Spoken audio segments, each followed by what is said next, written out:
Good morning, everyone. Lots going on as usual. Today is Friday, August 8th, 2025, and we're going to talk about Nova Scotian tyranny and all of the things that are going on in Nova Scotia with regards to the fire and the pushbacks on the going into the woods and hiking ban and the fishing ban and all the rest, because people don't think it makes rational sense.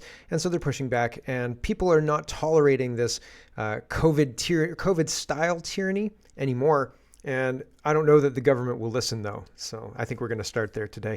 5 auto CEOs tell the government that serious damage will occur if they move forward with their percentage and EV mandates, but they're going to move forward anyway. Rule of law means nothing in Canada. The judiciary is a race-based nonsense now, unfortunately. I wish it wasn't so, but it is. Intel chipmaker has ties to China and maybe has compromised Intel to China. So that's not good news, and it's an update to a story that was breaking yesterday when I started the show. And Canadian Sovereignty Act, this is Pierre Poilievre taking control of the word sovereignty and what it means. He's going to put it into the context of the Conservative Party of Canada and what Canadian sovereignty means to the Conservative Party of Canada. And it's an interesting strategy because I think that Canadian sovereignty as a term is going to take on a mind of or a life of its own with regards to, can we take control of our borders? Can we take control of, our country? Because it doesn't seem like we have control of our country, unfortunately. And the Alberta Sovereignty Project is talking about taking control of their prosperity, their natural resources, and kind of getting away from Ottawa's insanity. And so we'll see if this taking control of Canadian sovereignty, the term, works for the CPC, but I certainly think it's a strategy that they're implementing, and I certainly think it's on purpose. So there's lots to get to. Let's get to it. First, we're starting with Nova Scotia and the fires. And John Paul is driving through from Cape Breton to Halifax, and he's taken pictures of the highway signs, and it says, "Stay out of the woods, burn ban, $25,000 fine." And so that's pretty authoritarian, if you ask me, right? And John Paul says, "I'm driving from Cape Breton into Halifax. These are all over the highways once you get on the mainland. We are not a free people." Very, very interesting. Here's Sean, and this is the same preacher who's going across the country trying to bring his message of worship, and he's being stymied at every turn because of public safety. But don't worry about those terrorists in the park in Vancouver, right? He says, "Have we learned nothing?" And here is the Ontario comparison to COVID-19, and it says, stop COVID-19, stay home on the highway, right? Yes, you stay home because of that COVID-19. And then on the top, it says, "Stay out of the woods, burn ban." Yes, burn ban. Very, very scary in the woods. And again, yesterday I spoke to John Carpe, and that was an interesting conversation. And at times, not frustrating, but I hoped that there was a better answer, and there just doesn't seem to be a better answer. And I feel like we didn't effectively get into the weeds or effectively get into the details about what would happen if you did try to stand up a political party. You would be destroyed. Your family might be destroyed. I've seen, and you may think that that's hyperbolic. That's overstating it. But I've seen people who ran for the PPC, their wives get fired because they ran for the PPC. Isn't that wild, right? And that's a school teacher who his wife was a school teacher. He was running for the PPC. He cleared it with his boss, and the school board fired his wife. And I thought, holy smokeronies, man, that's pretty wild stuff. So like, they will try and destroy you, and people don't understand that. And it was, I only had a limited amount of time, and if we got into that conversation, we wouldn't get into any of the other conversations. And so it feels like it feels like the situation is unbelievably out of control, and it feels like the checks and balances in place are not working, whether that be re-electing somebody else or the judiciary that's supposed to be apart and separate but is not, and is actually quite on board with all of the communist changes to the country. And so it seems like there should be a way to say, this is way outside of what we all expect, bring it back in line. But John Carpe's answer yesterday was basically, no, that doesn't exist. So if we let them keep getting away with this, then it's just going to be like this until we stop letting them get away with us and do something like Argentina, or do something like the other places that have stopped all of this nonsense. But it's not likely. It doesn't seem likely. It doesn't seem like that's just around the corner to me, right? It seems like the tyranny is being revved up Again, very, very much like the tyranny was revved up during COVID, and it's not good. Here's Shiver King, and he says, this is currently illegal in Nova Scotia, Canada. Climate lockdowns have officially hit. I will never comply. And so he's taking a contraband picture of himself, his dog, and his child in the woods. And how dare you, sir? Don't you? Yesterday, I was walking around in Ontario, and I looked at the grass, and there was green grass, and then there was crunchy grass. And I almost took a picture of it to show you the difference. Maybe I should. I'll go back today, and I'll take a picture, and I'll show you. Because there is a clear difference between a supple, rich forest that, yeah, okay, like if there's a lot of dead wood in here and stuff, this all could burn down. I'm not saying it can't burn down. I'm not saying that at all. But this doesn't look like a forest that's ready to go up in flames to me. And I've seen crunchy grass that certainly looks like it would burn much more in a much more ready way. And so I feel like, again, we're not being told the whole story here. It's more about control and not your safety, comrade. Joe says it's all about control over the people and how much they'll tolerate, just like COVID-19. And so this is Tim Houston's announcement over videos of people camping in heavily treed, heavily wooded areas. And I don't see any crunchy grass. Well, I haven't examined the grass exactly. Here we go. Camping is allowed, but only in official campgrounds. The fine for violating any of these bans. There you go. So hilariously, your $25,000 fine for the people in migrant campgrounds on public property, right? Do you think they're going to pay? The $25,000 fine is to deter you and me, who they'd actually go after for the $25,000 fine, right? Oh, you've got assets. You've got a car, you've got this, you've got that, you've got a job, right? Oh, you can pay our $25,000 fine. And so it's wild because the standard is not rule of law, is not the law applies to everybody equally. The standard is we're going to fine you and rattle our sabers and violate the law. And then maybe a couple of people will stand up and it'll be long drawn out court cases and we'll make examples of them. It doesn't seem like we have a legitimate government that works for us at all. It seems like we have a government that's in a conflict with its citizens in a way that they want to assert power and the citizens don't want them to do that, and they don't care. They're not going to listen. And so they're doing everything they can and using the apparatus of the state to position themselves to be domineering over the citizens. And the citizens are saying, hey, we don't like this. And we are at an impasse now, and we'll see where that goes. Right Blend is responding to this Globe and Mail article. The Globe and Mail says pro-Palestinian protesters gather outside of Mel Jolie's home, raising security concerns. And so it's interesting. I think that this is used to claim, look, there's violence. Look, the alt-right are doing bad things. Meanwhile, the politicians have given the public no voice. The politicians have given the public no way to address their concerns in a realistic way. And so the public, and I mean, the pro-Palestinian protesters are a sanctioned group who are being paid to protest. And so when they show up at Mel Jolie's house, I think to myself, there's another angle to this. There's something going on here where the newspaper is looking for a story like this, right? Oh, those mean people. We're going to ban protests outside of politicians' houses, so on and so forth. But only if it's people who are legitimately protesting. If it's the paid protesters, they can be there without any kind of police pushback. If it's real protesters, they get the horses. It's very, very concerning. And Right Blend highlights this as well. He says they can do whatever they want. They do whatever they want. No consequences. Charges dropped. Special treatment for the Palestinian people. Honk horns and wave Canadian flags. 10 years for mischief and millions in legal costs. Mischief is the new black, and they're trying to use it to crack down on anybody who would dare challenge their power. It's pretty wild stuff. Doug Ford has an unfortunately timed cough here, and it just makes me laugh, really. Also, if you were trying to have a trade deal with your biggest partner and you kept talking shit about your biggest partner right in front of them, do you think you'd get a better trade deal or a worse trade deal, right? I think probably a worse trade deal. So I don't know what the heck the strategy is here. Doug Ford being a complete and utter idiot for 45 seconds, but we're going to watch it. And careful of that cough, Doug. Here we go. What's the general impression of Trump in Canada? He's probably the most disliked politician in the world in Canada because he's attacked his close. He's the most disliked politician in the world in Canada. In the world in Canada. Oh, what? Okay.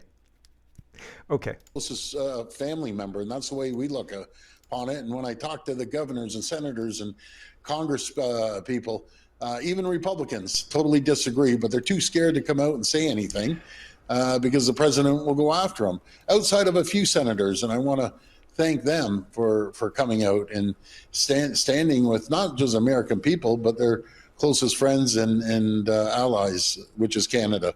And again, we love the Americans. It's unfortunate President Trump decided to go down this road. I don't know that it was President Trump's fault. I think that it's been decades of bad management and taking advantage of shady trade deals and backroom deals and all sorts of other things. And all this Trump hate distracts from the terrible, terrible leadership across the board in Canada. Honestly, here's my response to Doug Ford shit-talking President Trump, the Jonah Hill saying, like, stop it, man. Yeah, it's not a good negotiation tactic, and I don't understand the strategy. Other people are saying the same thing. Ryan says, Doug Ford gets asked on CNN what Canadians' impression of Trump is. He's probably the most disliked politician in the world in Canada, which is a ridiculous statement. Yeah, that should help us win trade negotiations, Doug. Thanks. Great work, Doug Ford, because you're not helping. You're not helping at all, you moron. Here's Dan, and he says he's an MP, and he's responding to the National Post. The National Post is ringing the alarm, saying 5 CEOs of auto companies are saying there's going to be big problems if we go ahead with this mandate. And the government is saying, what? I can't hear you over all this ignoring you I'm doing. And so nothing's going to change. They're going to go forward with this mandate. They're going to destroy the auto industry in Canada, and they're going to blame Trump. They're going to say that mean Trump guy did it. No, bad policies are doing it right now.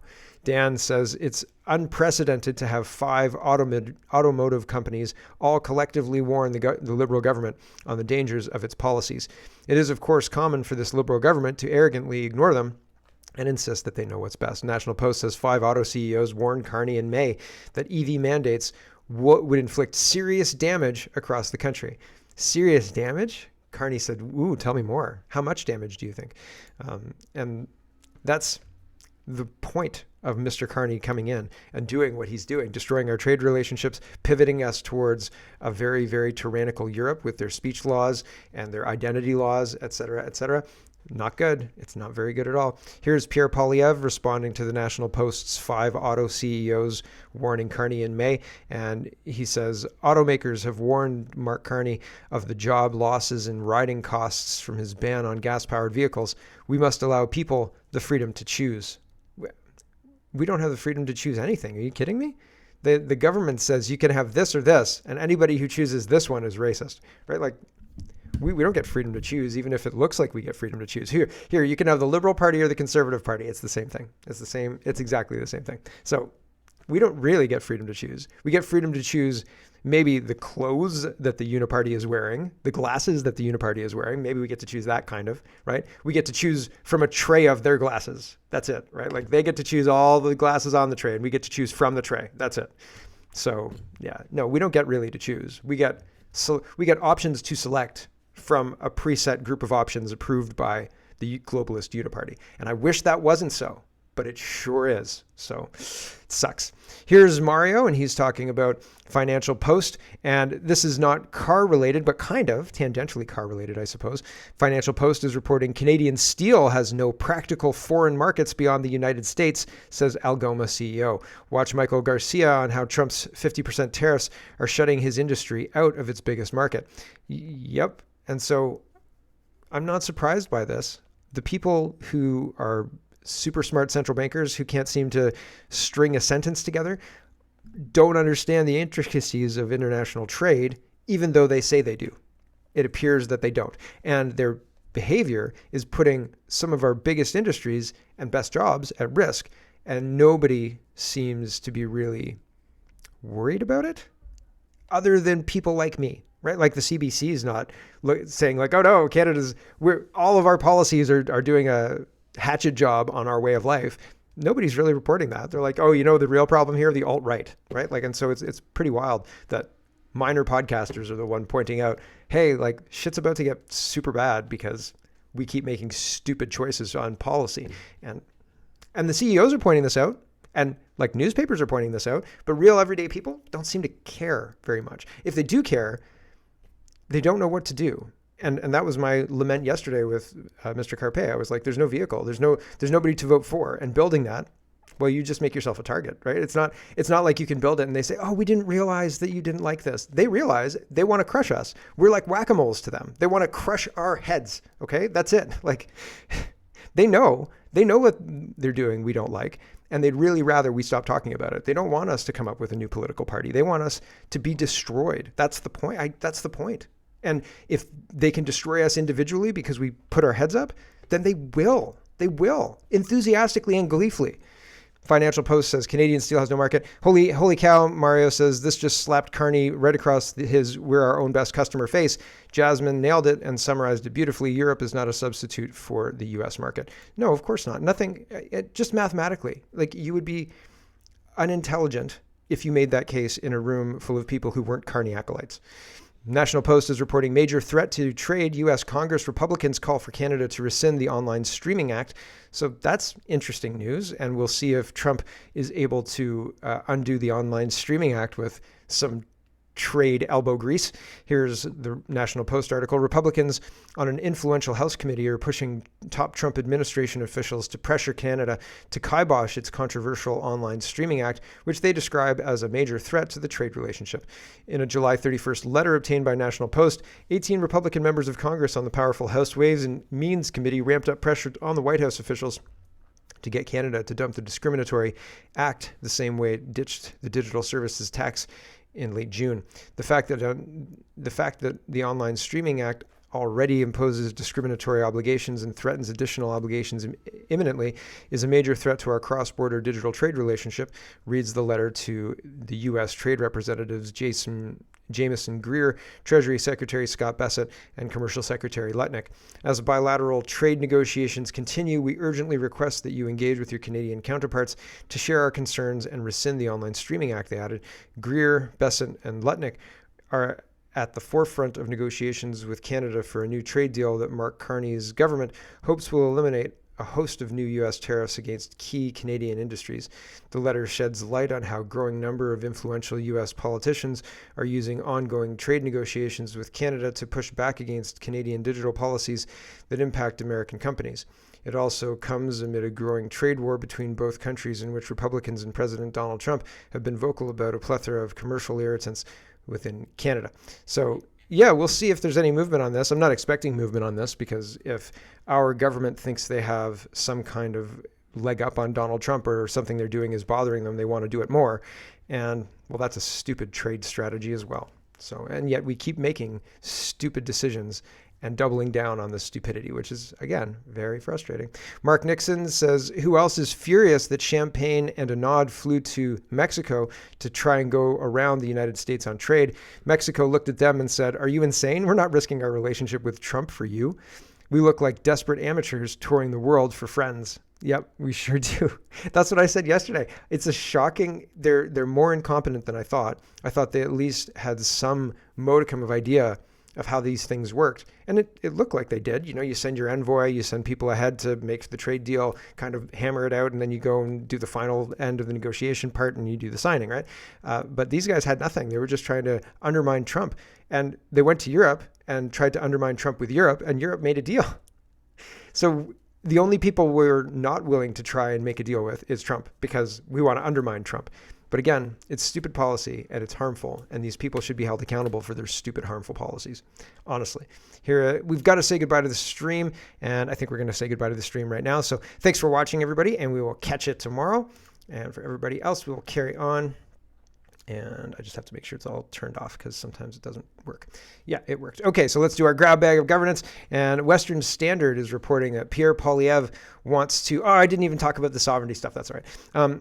Wants to introduce the Canadian Sovereignty Act. And I think that, as I said at the beginning, I basically covered it in the beginning. There are competing people and groups that are going to be using the term sovereignty or Canadian sovereignty. And I think this is Poilievre getting out in front of the Canadian sovereignty stuff and making it his own, defining it the way the Conservatives want to define it. Do I think that this is right? No, but politically it's a smart move. So it's a smart move to control the conversation, but at the same time, our elections are rigged. So like, credit where it's due. This is a smart political move, but if we don't address the rigged elections, it's not going to effing well matter. It doesn't matter, right? Because you're just going to have your smart political moves shoved down your throat when Carney